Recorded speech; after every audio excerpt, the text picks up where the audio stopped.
port reading I ever attended was Gabriel, and he was upstairs. It's many, many years ago, upstairs in the Listowel Arms, and I've never forgotten it. He read a poem about a bog hole.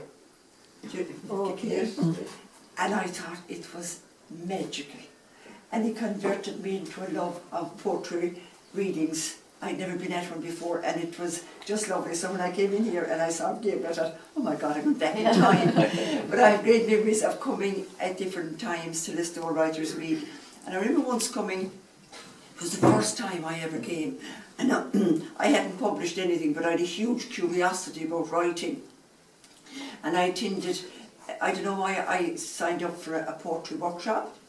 Now, I didn't know anything about poetry workshops. And I came in, and there was a lot of Americans who stood up and performed their poetry.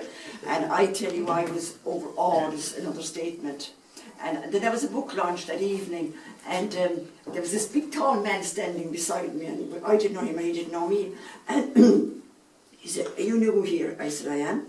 And he said, "What are you doing?" I said, "A poetry workshop." And he said, "How you find it?" And I said, "Oh," I said, "I'm a bit awed by the whole thing." And he said,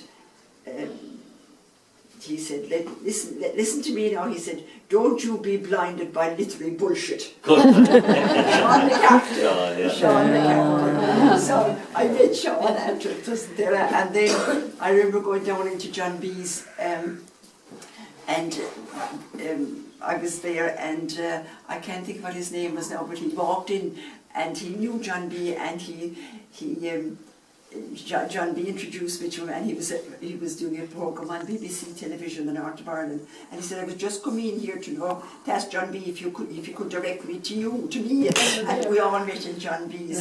And I remember meeting Brian McMahon. It was the first year I was ever that I came after I published into School to the Fields, and Brian we were talking, and he said, he said, when we did our first play here in Listowel, which was Sive, and they took it to, I suppose, they won the All-Ireland, was it? The All-Ireland drama, which it, and he said, he came home, and he said, I was dancing on the kitchen telling my mother how great we were, and she said to Brian, "Step easy when your jug is full."